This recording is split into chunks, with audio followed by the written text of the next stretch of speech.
আপনারা যারা billion contact use করেন, বিলিয়ন কন্ট্যাক্ট যে অ্যাপটি আছে, অ্যাপটি আপনারা অনেক দিন ইউজ করেন না, যার কারণে অ্যাকাউন্টটা ডিসেবল হয়ে গেছে। এখন আমাদের অ্যাকাউন্ট থেকে কল দিলেই অ্যাকাউন্ট দেখুন billion out is disable, please connect supported.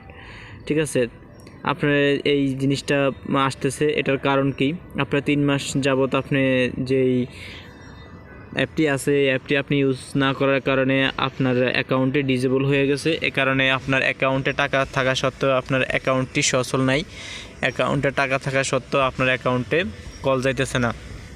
এর জন্য আপনি কি করবেন? এর জন্য আপনি প্রথমে এনআইডিতে ক্লিক করবেন। যদি আপনার ডকুমেন্টস জমা না থাকে তাহলে আপনি অ্যাক্টিভ করে নেবেন, আর যদি জমা না থাকে তাহলে অ্যাক্টিভ করে নেবেন, আর যদি জমা থাকে তাহলে লাগবে না। দেখুন এটাতে মানে এনআইডি অ্যাক্টিভ আছে, তারপরও তারা ডিসেবল দেখাইতেছে। আপনি এখানে যদি না থাকে আপনি এখানে দিয়ে অ্যাপ্রুভ করে নেবেন। দেখুন এখানে এনআইডি স্ট্যাটাস, এখানে সব কিছু দেওয়া আছে, অ্যাপ্রুভ দেওয়া আছে। তারপরে বিলিয়ন নাম্বার, এখানে সব কিছু ওকে আছে। এখানে 10 নম্বরে দেখেন এখানে ব্যালেন্স 30 টাকা আছে, তারপরও কল যাইতেছে না। তারপরে নিচনে দেখুন এখানে আপনার 3 মাসের অধিক অ্যাপটি ব্যবহার না করার কারণে আপনার বিলিয়ন অ্যাকাউন্ট সার্ভিসটি বন্ধ হয়ে গেছে। যদি পুনরায় চালু করতে চান তাহলে এখানে নিচে ক্লিক করতে বলা হয়েছে, আপনি এখানে ক্লিক করার কোনো প্রয়োজন নেই। তারপরে যেটি করতে হবে, একবারে সেটিংসে চলে যেতে হবে। সেটিংসে যাওয়ার পরে এখানে একটি অপশন দেখতে পাবেন আপনারা, আমি মার্ক করে দেখে দিতেছি, বিলিয়ন কন্ট্যাক্ট নাম্বার। এখানে জাস্ট ক্লিক করে দিবেন। ক্লিক করার সাথে সাথে এমন একটি অপশন চলে আসবে। যদি আপনাদের মানে আমি এটা ঠিক করে নিয়েছি, আপনাদের এরকম করলে এরকম আপনাদের একটি নাম্বার আসবে, ওই নাম্বারটা ওকে করে নিতে হবে। নাম্বারে ক্লিক করলেই হবে, চেঞ্জ হয়ে যাবে, বিলিয়ন নাম্বারটি আসবে। দেখুন আমি কালকে করে নিয়েছি, মানে এই প্রমাণটা আপনাদেরকে দেখানোর জন্য।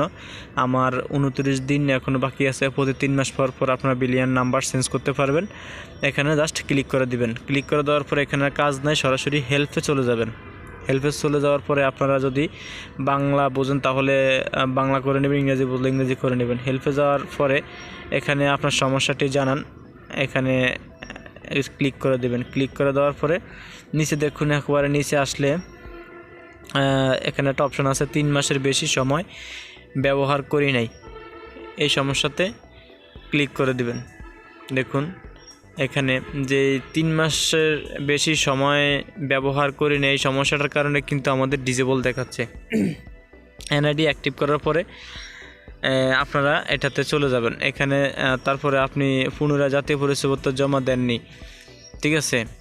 যদি আপনি না দিয়ে থাকেন তাহলে হ্যাঁতে ক্লিক করবেন, আর না দিয়ে থাকলে একই অপশন আসবে। যদি হ্যাঁ দিয়ে থাকেন তাহলে এই সমস্ত ডকুমেন্টস এগুলো চাবে, এগুলো আপনারা যোগ করে নেবেন, দিয়ে দিবেন। দিয়ে দেওয়ার পরে এখানে ওই নাতে ক্লিক করলে একই অপশন আসবে, এখানে আপনার নেম দিবেন, মেল দিবেন, তারপর যে বিলিয়ন নাম্বার, যে নাম্বার দিয়ে বিলিয়ন অ্যাকাউন্ট খুলছেন ওই নাম্বারটা এখানে বসিয়ে দিবেন। উপরে নাম দিবেন, এখানে একটা মেল দিয়ে দিবেন, তারপর একটা নাম্বার দিয়ে দিবেন। তারপরে আপনার অ্যাকাউন্টটি সচল হয়ে যাবে। এখানে যে পাঠানে বার্তা আছে, এখানে বার্তাতে ক্লিক করে দেবেন। ক্লিক করে দেওয়ার পরে আপনার অ্যাকাউন্টটি সচল হয়ে যাবে। তো এইভাবে আপনারা আপনার বিলিয়ন অ্যাকাউন্টটি আপনারা সচল করে নিতে পারেন। তাছাড়া যদি বিলিয়ন কন্ট্যাক্টে কোনো ধরনের সমস্যা বা রিচার্জ আপনারা কোনো কিছুতে যদি আটকে থাকেন অবশ্যই কমেন্টস করে জানাবেন। যদি সমস্যার সমাধান না হয় আমি অবশ্যই সমস্যার সমাধান করে দেওয়ার চেষ্টা করব। আর আমি আমার এই চ্যানেলে নিত্য নতুন এডুকেশনাল ভিডিও দিয়ে থাকি, অবশ্যই আমার চ্যানেলটি সাবস্ক্রাইব করবেন নিত্য নতুন ভিডিও পাওয়ার জন্য, এবং ভিডিও দেখা শেষে একটি লাইক করে যাবেন। ধন্যবাদ সবাইকে, আল্লাহ হাফেজ।